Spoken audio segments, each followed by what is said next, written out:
Assalamualaikum warahmatullahi taala wabarakatuh. Yang dihormati Tuan Pengerusi Surau, AJK Ahli Jawatan Kuasa Surau, pimpinan masyarakat, hadirin hadirat yang dirahmati Allah sekalian. Bismillahirrahmanirrahim. Alhamdulillahirabbil alamin. Wassalatu wassalamu ala asyrafil anbiya'i wal mursalin Sayyidina Muhammadin wa ala alihi wa sahbihi ajma'in. Allahumma aftah alaina hikmataka wanshur alaina min khazaini rahmatika ya arhamar rahimin. Rabbana syrah lana sudurana wa yassir lana umurana wahlul 'uqdatam min lisanina yafqahu qawlana. Rabbana zidna ilman warzuqna fahman wasi'an. Allahumma faqihna fid din wa alimna ta'wil wahdina siratal mustaqim. Allahumma alimna rusyda wa qina min syarri nafsina. Allahumma inna nasta'inuka ma lam tanfaruduhu ilaina inda hajatina wa la tumsina. Nawaina ta'alluma wa ta'lim wa tadhakkura wa tadhkir wan nafa'a wal intifa' wal ifadah wal istifadah wal hatha ala tamassuki bi kitabillah wa sunnati rasulih sallallahu alaihi wasallam wa du'a ila al huda wa dalalata ala al khair ibtigha wajhillahi mardatihi wa qurbihi wa thawabih. Ya Fattah ya Alim, ya Fattah ya Alim, iftah alaina fatahan qariban, ya Fattah ya Alim. Baik, insyaAllah di kuliah ganti ni saya akan ceritakan tajuk berkaitan dengan solat. Baik, sebelum tu saya ialah nama Muhammad Lohman Hafiz. Saya bekerja di Sekolah Menengah Agama Malaysia. Dua orang ni anak murid saya lah. Tapi guru di Ehsan tu guru tahfiz di sesi pagi. Petang jadi guru kafar di SK Kepadang. Jadi kalau berkaitan dengan maklumat pendidikan, saya yang terkini lah, yang terakhir sekali saya belajar di Universiti Al-Azhar di kuliah kos Syariah Islamiah. Okey, baik, itu sedikit pengenalan. Untuk tajuk solat, jadi saya masuk tajuk. Jadi sebenarnya solat ni sudah disyariatkan sejak Nabi Muhammad menjadi nabi lagi. Jadi Nabi Muhammad menjadi nabi di umur 40 tahun. Sejak daripada itu, solat sudah pun disyariatkan. Solat bukannya difardukan pada malam Isra' Mi'raj. Okey. Cuma yang berlaku perbezaan kat sini ialah solat ketika sebelum Isra' Mi'raj, solat yang Nabi buat dan juga sahabat buat adalah solat yang mengikut ajaran Nabi Ibrahim. Ada setengah ulama kata mengikut ajaran Nabi Ibrahim. Macam mana solat gaya ajaran Nabi Ibrahim, syariat Nabi Ibrahim, solat dia macam mana? Wallahu a'lam. Tapi ada ulama yang menyebut 2 rakaat pagi, 2 rakaat petang. Syariat Nabi Ibrahim. Macam mana solat dia? Wallahu a'lam. Saya tak pernah jumpa dia lagi tak. Mungkin ada ulama yang ceritakan.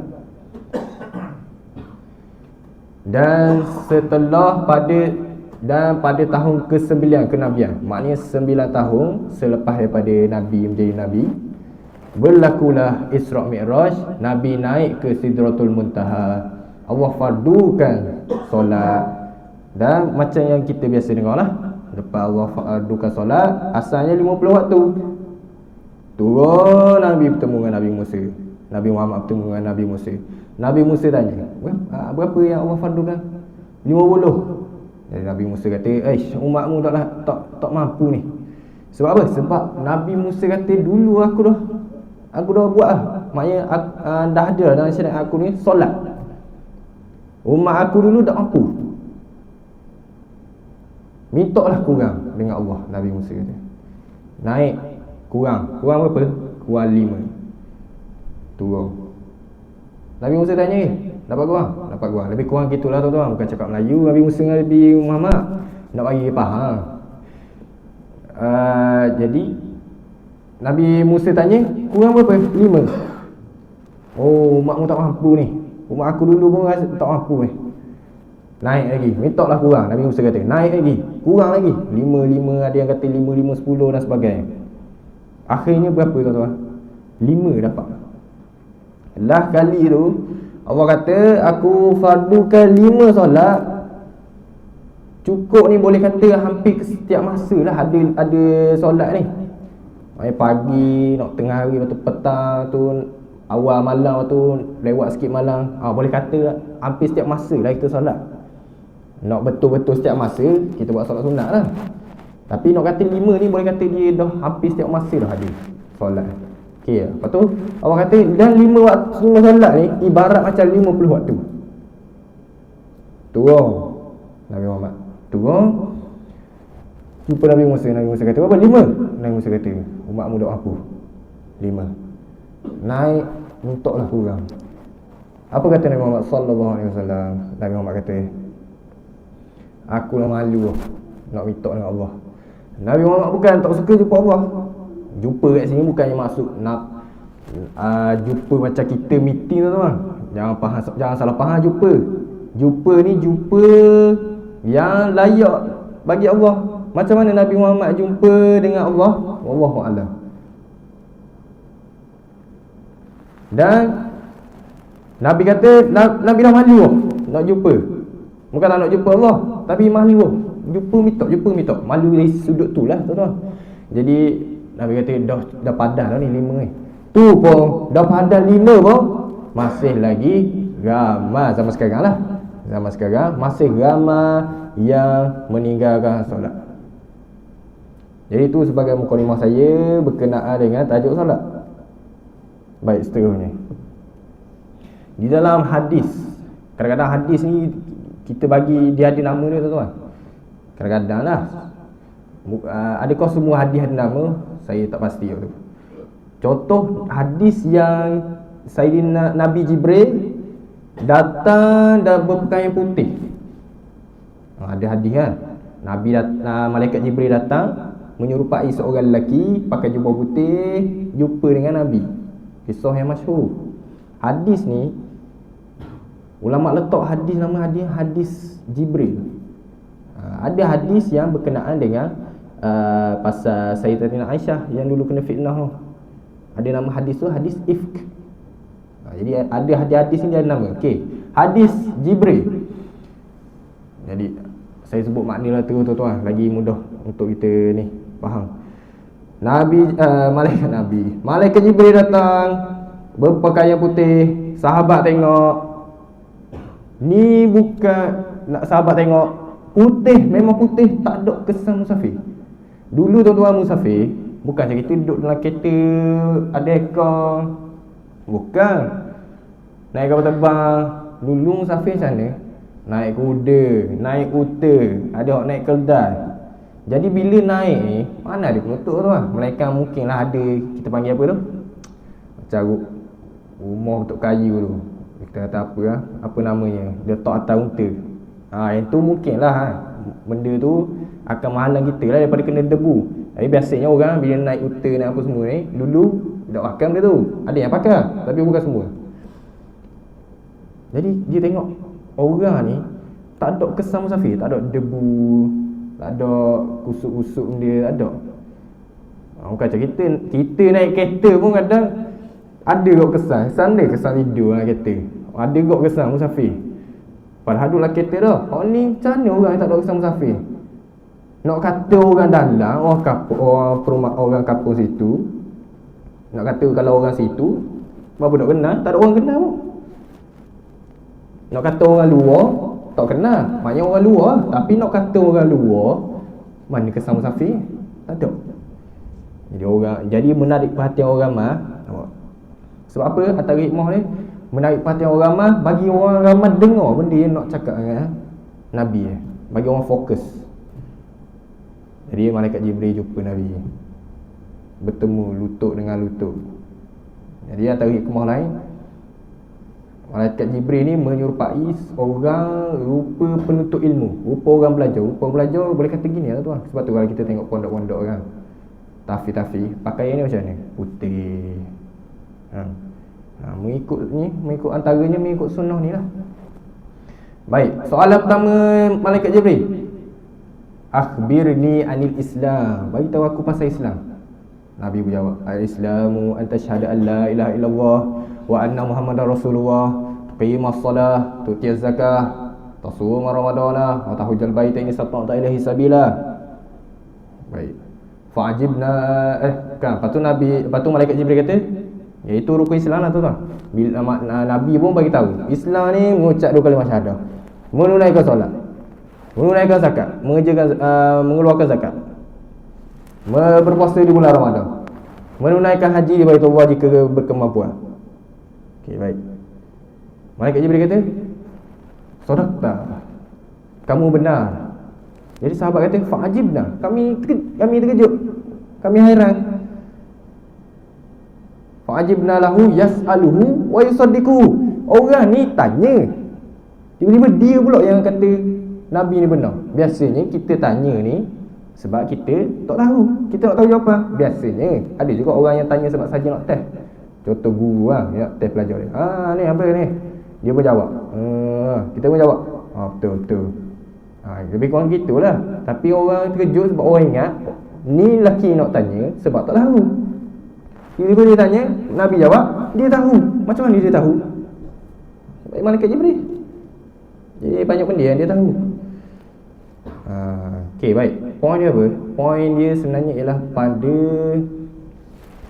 tuqimus solah, menunaikan solat. Bila malaikat Jibril tanya pasal Islam, mula-mula Nabi bagi tahu pasal mengucap 2 kalimah syahadah. Dan memang di dunia ni, kalau orang tu tak mengucap 2 kalimah syahadah, kita tak anggap dia orang Islam. Walaupun sebenarnya Islam ni dalam hati. Dia percaya. Contoh, dalam hati dia percaya Allah tu Tuhan. Dia percaya dalam Muhammad tu Rasul. Dia percaya dalam hati. Tapi dia tak mengucap 2 kalimah syahadah. Di dunia kita anggap dia orang Islam tak? Tapi bila dia meninggal di akhirat, adakah dia dianggap orang Islam? Ya, sebab hati. Tapi kat dunia ni, siapa tahu hati? Kita tak tahu hati. Sebab tu bila kita tak tahu hati orang macam mana, kita ambil zahir, luaran. Jadi luaran bila orang tu mengucap, kita anggap dia orang Islam lah. Tapi kalau dia tak mengucap, orang bisu kita padan dengan isyarat. Contoh kalau dia isyarat, kita buat dalam bentuk soalan. Contoh, awak percaya Allah tu Tuhan? Dia angguk. Bisu boleh angguk dia angguk Tuhan. Main tanda je lah. Okey, percaya Nabi Muhammad tu Rasul. Dia angguk. Tu padang lah. Okey, baik. Jadi kita ikut luaran. Sebab di dunia ni kita tak tahu hati macam mana. Jadi kita kena ambil luaran. Luaran dia mengucap, maka dia orang Islam. Tapi kalau dia mengucap sahaja, dalam hati dia tak percaya pun, dia kata percaya pun Allah itu kan, tak percaya pun Nabi Muhammad ni Rasul, tak percaya, memang tak percaya. Tapi mengucap, adakah dia orang Islam? Di dunia kita anggap dia Islam, tapi ke akhirat ni, wa'iyazbillah, dia ialah orang kafir. Dia ni orang kafir, tapi disebabkan dia mengucap kat dunia ni dan dia tak buat benda-benda yang mengkafirkan, kita kena tanah dia perkumpulan orang Islam. Sebab zahir luaran kita nampak dia Islam. Orang kafir tadi, walaupun orang yang tadi tu, yang dalam hati dia beriman tapi dia tak mengucap, boleh tak kita nak tanah dia dekat perkumpulan orang Islam? Tak boleh. Sebab apa? Sebab dia tak mengucap pun. Macam mana kita tahu dia Islam? Ustaz, tapi dalam hati dia beriman. Macam mana awak tahu hati dia beriman?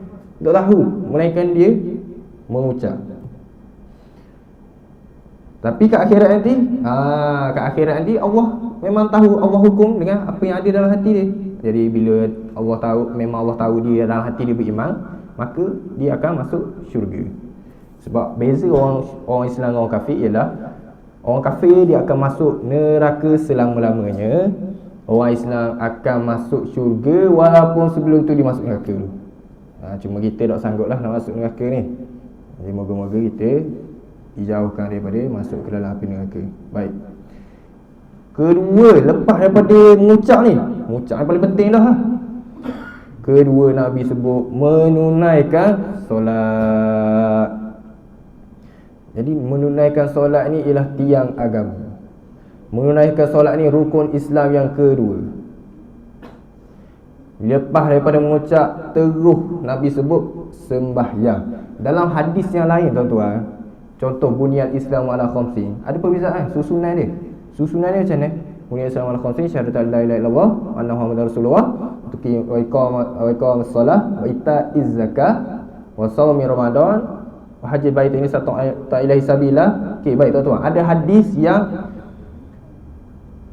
hadis yang puasa dulu baru zakat. Ada hadis zakat dulu baru puasa. Dan ada hadis yang lain, tak silap saya, haji dulu baru puasa. Saya ingat lupa lah.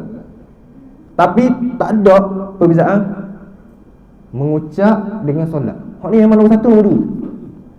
Menunjukkan solat ni memang dia lepas mengucap solat lah paling penting. Boleh kata gitu. Dan memang begitu pun nanya. Lepas mengucap, apakah yang membezakan antara Islam dan kafir? Banyak. Disebut dalam hadis, bainal mar'i wal kufri tarkus solah. Nak beza antara orang dengan kafir ni, tengok dia tinggal sembahyang ke tak. Dalam hadis lain sebut, man taraka solah faqad kafara. Siapa tinggal sembahyang, dia kafir. Hadis ni berlaku perbahasan dalam kalangan ulama. Dalam mazhab Syafi'i, Hanafi dan juga Maliki, dan juga ada sedikit pendapat dalam mazhab Hanbali. Siapa yang tinggal semayang sebab malah, siapa yang tinggal semayang sebab malah, dia tak kafir. Siapa yang tinggal semayang sebab malah, tak kafir. Tapi ada pendapat dalam mazhab Hanbali, tak silap saya, inilah pendapat yang muktamad, pendapat yang dipegang lah dalam mazhab Hanbali, ialah siapa yang tinggal semayang sebab malah, kafir. Tapi pendapat ni kita tak amal Malaysia mazhab Syafi'i. Jadi siapa yang tinggal solat sebab malah, kita tak kata dia kafir. Kita kata dia ni, kita kata dia orang yang tak baik orang Islam tapi dia fasik Okey, baik. Kalau orang yang tinggal semayang memang sebab dia memang dia percaya semayang ni tak wajib. Kita tanya dia, apa awak tinggal semayang? Solat ni bukan wajib pun. Okey tuan-tuan, bila dia tinggal semayang dan dia percaya benda tu, dia percaya solat ni tak wajib, maka dia kafir. Sepakat ulama. Semua ulama kata siapa yang tinggal semayang sebab dia yakin solat tu tak wajib, kafir. Ijma' ulama. Semua ulama kata gitu. Tapi siapa yang tinggal semayang sebab malah, ada perbezaan pendapat. Cuma ada tak yang kata siapa yang tinggal semayang sebab malah ni jadi kafir? Ada juga. Dan kita tak boleh nak kata pendapat dia salah. Sebabnya nak kata mazhab Syafi'i betul, mazhab Hanbali salah, mazhab ni betul, mazhab salah, kita tak boleh nak tentukan sekarang. Bila boleh tentukan? Di akhirat. Sebabnya semua ni ulama yang berautoriti, ada ilmu yang melayakkan dia untuk keluarkan hukum. Jangan kita kata mazhab Hanbali yang keluarkan pendapat siapa tinggal sembahyang kafir ni sebab malah, jangan kita kata pendapat ni pendapat yang salah. Cuma kita tak amal, tak guna pendapat tu di Malaysia. Dah sekadar tu je. Tak perlu nak badang ni betul ni salah. Tapi siapa yang ada ilmu yang banyak, yang lebih, kemungkinan dia akan buat kajian yang ni dari segi dalil apa semua. Tapi mesti ada ilmu yang mantap betul. Dan zaman sekarang agak susah lah untuk jumpa orang yang sebegitu alim kan. Okey, baik. Bila ada pendapat yang kata, sampai ada pendapat yang kata siapa tinggal semayang sebab malah ni pun jadi kafir, maknanya semayang ni di kedudukan mana tuan-tuan? Semayang ni kedudukan yang tinggi ya. Sebab apa? Sebab sampaikan ada ulama kata siapa tinggal sebab malah pun jadi kafir. Maknanya solat ni benda yang, perkara yang sangat-sangat penting, sangat-sangat tinggi, tak boleh kita anggap remeh. Tapi sayangnya ramai orang sekarang, terutamanya kita lihat orang muda lah, menganggap remeh benda sembahyang ni, ibarat macam tak ada benda kalau tinggal. Ibarat macam tak ada benda, tak ada dosa apa pun. Padahal dosa selepas syirik, dosa yang paling besar selepas syirik, dosa apa? Dosa tinggal mayang.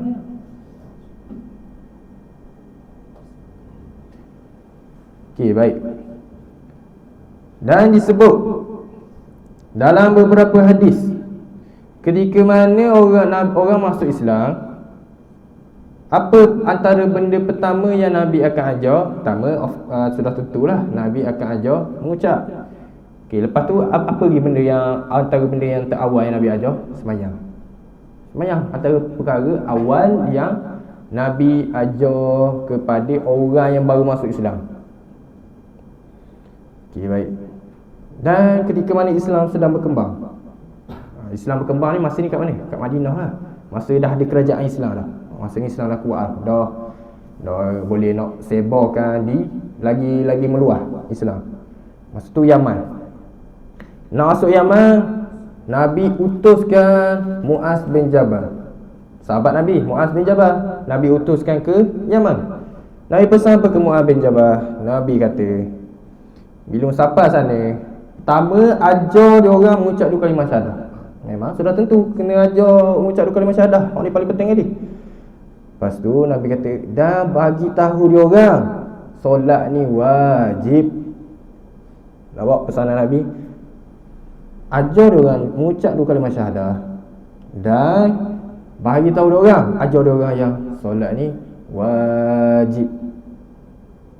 Disebut dalam hadis, awwalu ma yuhasibul abdu solatuhu. Awwalu ma yuhasabu bihi abdu solatuhu. Antara benda pertama yang akan dihisap di akhirat ialah solat. Kalau solat okey, maknanya solat ni katakan luluh walaupun mungkin dia tak buat benda sunat semua, walaupun adab mungkin dia tak jaga semua, tapi solat tu sah, ikhlas, maknanya diterima lah. Okey dah diterima, tengok amalan lain. Tapi kalau dia tak terima, takut amalan lain ni tak diterima. Takut dia dah terhenti kat solat. Solat tak diterima, tak mayar dulu. Amalan lain nak lama tengok dah. Amalan lain tak tengok dah. Tapi kalau rahmat Allah nak tengok juga amalan lain, boleh jadi. Tapi dari segi keadilan Allah ni, tadi yang kita kata itu rahmat Allah. Kalau Allah nak tengok amalan lain, Allah nak ambil kira juga, Allah buat lah. Tapi kalau Allah nak adil, Allah nak ikut keadilan Allah kita tak tahu macam mana. Kita tak boleh nak kata Allah adil sini Allah tak adil, tak boleh gitu. Allah bersifat rahmat pun adil lah bagi Allah. Yes. Allah nak tengok solat, Allah tak tengok benda lain. Kita nak kata apa? Tak kata apa lah. Dan dalam hadis sebut, memang perkara pertama yang akan dihisap ialah solat. Dan antara perkataan terakhir Nabi sebelum Nabi wafat, antara perkataan terakhir Nabi yang disebut oleh Sayyidina Ali kalau tak silap. Ya, Sayyidina Ali. Sebelum Nabi wafat, Sayyidina Ali sebut, perkataan terakhir Nabi ialah as-salah, as-salah. Ada juga lah perkataan terakhir lain Nabi, tapi antaranya ialah solat sini bukan yang solat lepas tu orang pun ikut solat bukan. Solat sini dia Nabi sebut, Nabi ni tuan-tuan bagi perkataan ringkas tapi maksud banyak, maksud mendalam. Nabi sebut solat tuan-tuan, tapi tengok makna dia. Solat tu penting, solat tu wajib, solat tu jangan ambil remeh semua. Padahal Nabi sebut as-salah. Nabi memang Nabi ialah orang yang perkataannya ringkas tapi makna padat, boleh nak panjang lagi makna dia tu. Tu Nabi. Baik, atau perkataan terakhir Nabi ialah as-salah. Lagi apa? Lagi antara perbuatan terakhir Nabi. Apa dia antara perbuatan terakhir Nabi? Solat berjemaah yang diimamkan oleh Sayyidina Abu Bakar. Ni antara perbuatan terakhir Nabi ialah solat. Ada juga perkataan terakhir perbuatan lain. Antara perbuatan lain Nabi sebelum Nabi wafat, Nabi bersugi. Ada juga. Baik tuan-tuan. Jadi kalau kita dan masa Nabi mayang ni, Nabi dah sakit dah. Nabi dah sakit nak wafat dah. Nabi sakit. Nabi sakit tuan-tuan.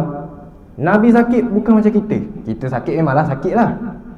Nabi sakit akan dua kali ganda sakit. Sebab apa? Sebab Allah nak angkat darjat Nabi.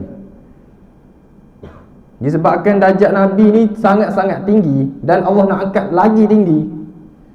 Allah bagi Nabi sakit. Bila Nabi sakit, Nabi akan sakit dua kali ganda daripada manusia biasa. Jadi bayang tuan-tuan, ke mana Nabi sakit? Nabi sakit dua kali ganda.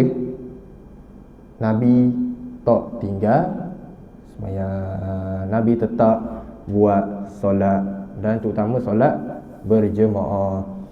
Jadi kalau kita susung daripada apa yang kita sebut daripada awal tadi, ada pendapat yang kata tinggal sembahyang sebab malah jadi kafir.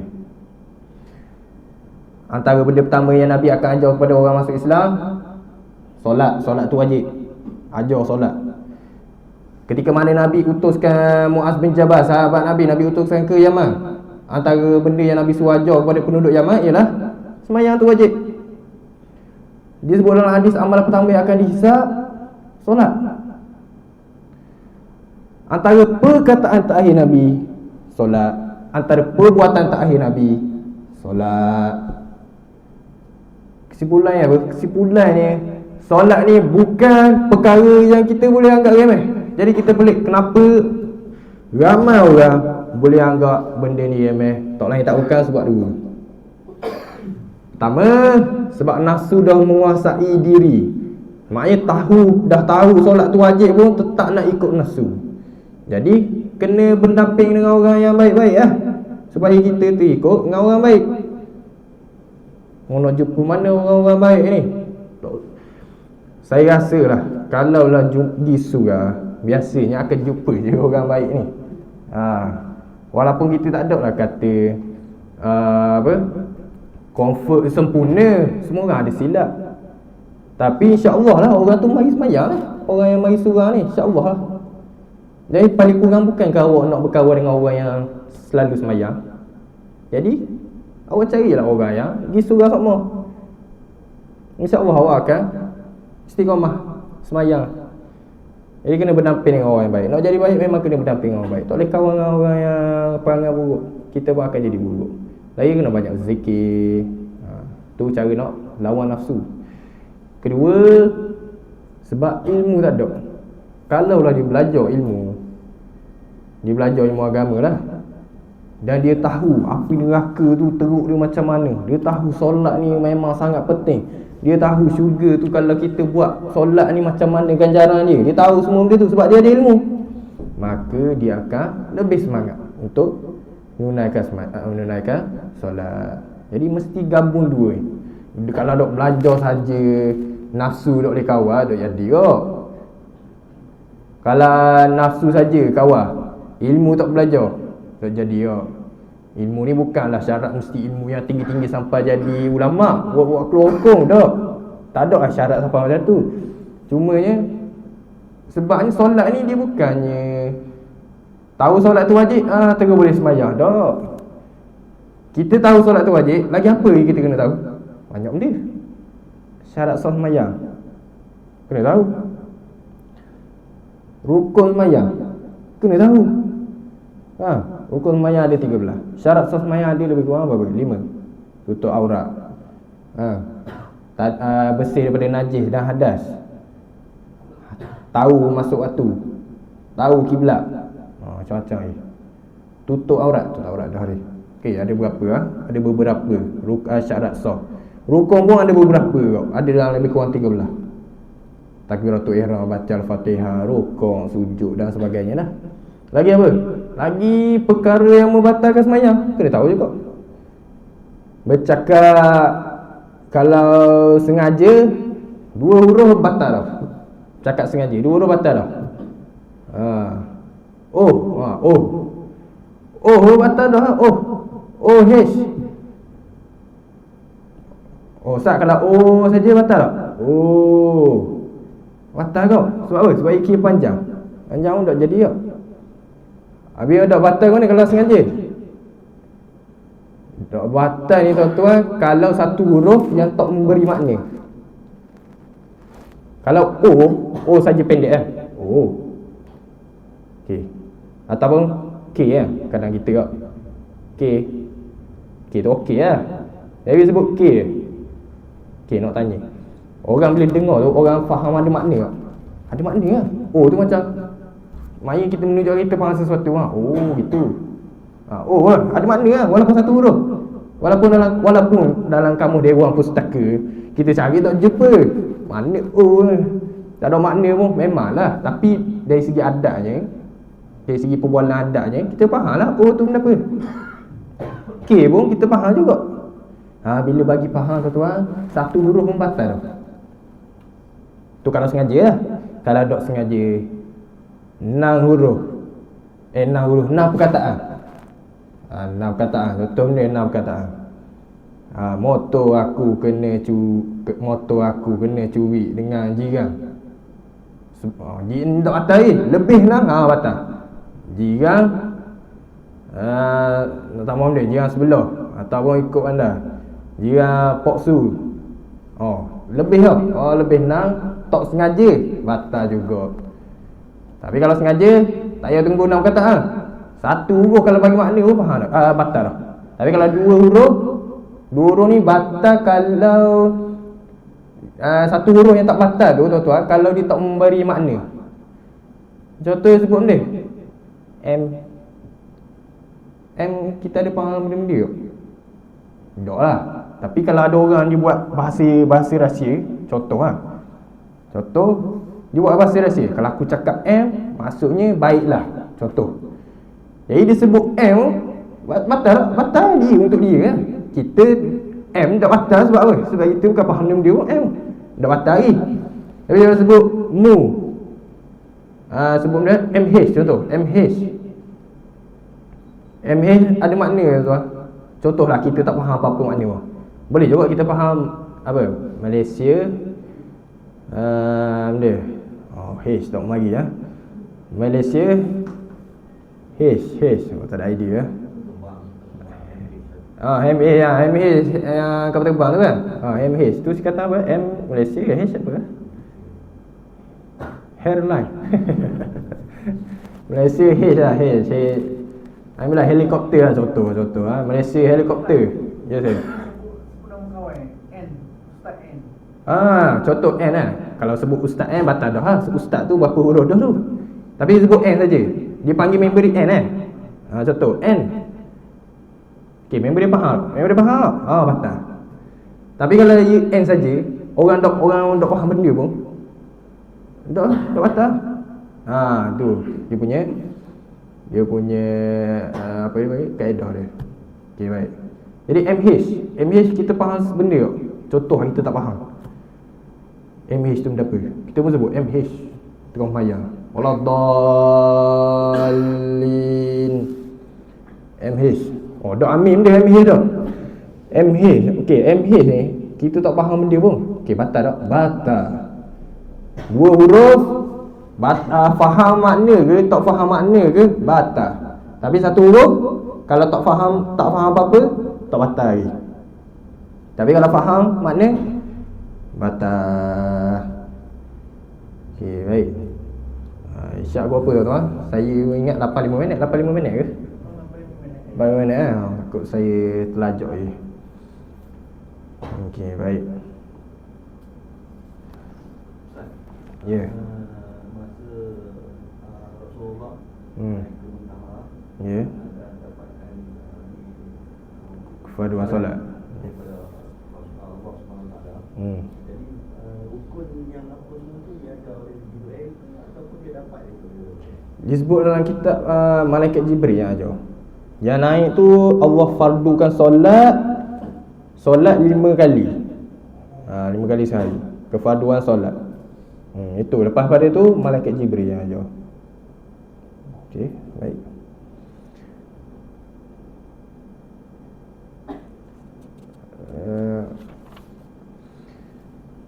Okey, dan dalam sembahyang ni, dalam sembahyang, untuk pengetahuan tuan-tuan lah, dalam sembahyang ni dia bukan semua sepakat ulama benda tu wajib buat.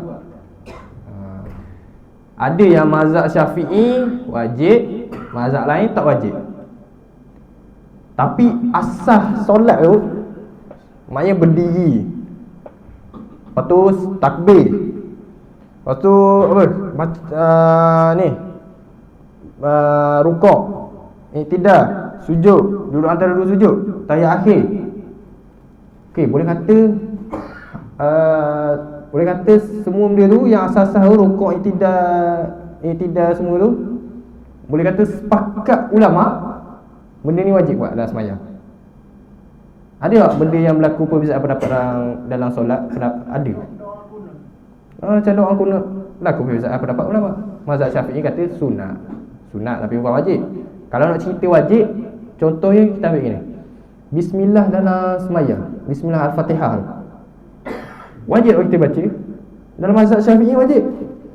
Tapi dalam mazhab Maliki kan, dalam mazhab Hanafi dah wajib baca bismillah. Tak wajib. Lagi apa? Antara lain makmum muwafiq masbuk.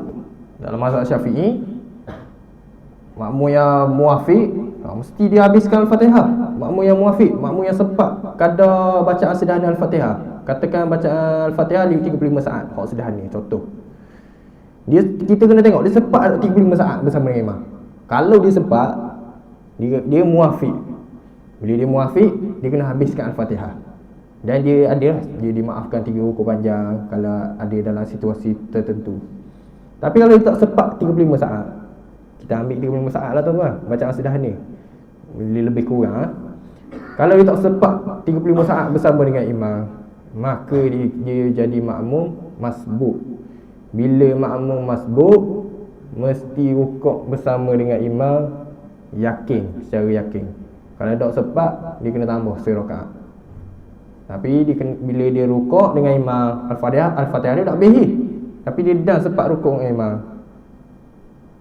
beriktidal, adakah dia kena tambah rakaat baru? Tak lah. Al-Fatihah tadi ditanggung oleh imam. Tapi ada juga pendapat ulama kata Al-Fatihah tu tak habis baca pun, walaupun dia muwafiq, walaupun dia sempat 35 saat bersama dengan imam, dia boleh rukuk dengan imam walaupun dia tak habis baca Al-Fatihah. Jadi ada benda yang sepakat ulama kata solat kena buat gini, contoh rukuk, iktidal, sujud, sepakat ulama kata ada dalam sembahyang. Tapi ada juga benda yang tak sepakat ulama.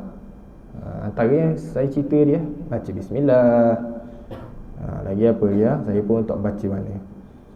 Antaranya Al-Fatihah masa muwafiq masbuk. Dan saya baca mazhab Hanafi ni kalau tak silap, dia tak wajib baca Al-Fatihah. Nanti yang ni saya tengok semula, takut salah.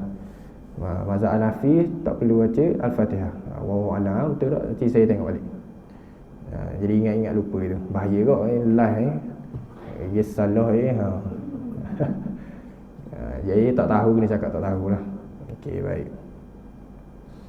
Dan untuk penutup tuan-tuan, sebelum kita azan isyak dan kita sembahyang isyak, dalam apa-apa perkara yang baik lah, perkara dalam agama ni, apa-apa perkara yang kita dituntut untuk buat, kita tak terlepas daripada 2 perkara. Mesti buat 2 perkara. Dan benda ni ada dalam 2 kalimah syahadah. La ilaha illallah Muhammadur Rasulullah. La ilaha illallah. Okey, orang Islam memang percaya dah Allah ni Tuhan. Cuma orang Islam mesti praktikkan betul-betul yang Allah tu Tuhan. Maksudnya macam mana? Maksudnya dia mesti buat apa-apa amalan wajib yang dia kena buat ataupun amalan sunat, dia mesti buat hanya kerana Allah. Sebab Allah Tuhan. Dia tak boleh buat sebab nak orang lain puji dia nak orang nampak dia bagus, nak bagi orang naik dia nak jadi orang besar. Tengok bagus, boleh akak lah, nak jadi pakat besar. Semua benda ni tak boleh. Dia Islam, tapi dia mesti jadikan Allah tu Tuhan tu. Dia percaya Allah tu Tuhan, betul dah, tapi dia mesti percaya betul-betul sampaikan amalan tu dia buat ikhlas kerana Allah, baru diterima. Jadi nak amalan kita diterima mesti ada dua benda. Pertama, ikhlas. Mesti percaya Allah sahaja yang Tuhan, kita buat untuk Allah, ikhlas. Kedua, Muhammadur Rasulullah. Muhammadur Rasulullah ni maksud apa tuan-tuan? Memang Nabi Muhammad ni Rasulnya, kita buat apa-apa ibadah mengikut Nabi. Tetapi jangan salah faham, kita ikut Nabi, kita cuma baca hadis Nabi. Tak boleh. Habis tu macam mana kita semayang ikut Nabi? Kita ikut fahaman ulama dengan dalil-dalil yang ada. Jadi sekarang kita sekarang di Malaysia, kita ikut Nabi tak semayang, ikut. Tapi fahaman siapa? Fahaman ulama mazhab Syafi'i. Jadi orang yang mazhab Maliki, dia semayang ikut Nabi tak? Ikut Nabi kot. Tapi dia solat ikut fahaman ulama mazhab Maliki. Waktu kita panggil mazhab tuan-tuan, fahaman ulama Maliki tentang macam mana Nabi solat. Dia kumpul dalil, kumpul hadis, kumpul ayat Quran dan sebagainya, dan disimpulkan, oh semayang macam ni, ikut fahaman mazhab Syafi'i. Ikut mazhab Maliki, semayang macam ni. Buat. Jadi kita, sebab kita tak jumpa dengan Nabi, tak ada rasa sini ada yang jumpa dengan Nabi, tak ada rasa. Jadi bila tak ada jumpa dengan Nabi, macam mana kita nak semayang ikut Nabi? Kita kena harapkan pada ulama sebelum kita. Ulama sebelum tu ambil dengan ulama sebelum, ulama sebelum ambil dengan ulama sebelum. Dan last sekali sampai mana tuan-tuan? Last sekali sampai ke sahabat. Sahabat belajar dengan siapa? Belajar dengan Nabi. Jadi itu sanad kita panggil, ikut urutan. Jadi untuk amalan kita diterima, pertama, la ilaha illallah, ikhlas, percaya Allah tu sahaja yang Tuhan. Muhammadur Rasulullah, Muhammad tu Rasul, panutan kita dalam segala ibadah dan kehidupan kita. Semayang ikut cara Nabi. Cuma kita, sebab kita tak mampu, kita tak hidup zaman Nabi, kita pula tak mampu nak guna dalil sebab kita tak cukup ilmu, maka kita guna fahaman ulama. Sekian saja untuk itu malam ni, kuliah malam ni. Yang baik datang daripada Allah, yang buruk daripada kelemahan diri saya sendiri. Aku qauli hadza astaghfirullahalazim li wa lakum. Ta'ibu minaz zambi kama la zambalah wa antum mungkinuna bil ijabah. Assalamualaikum warahmatullahi taala wabarakatuh.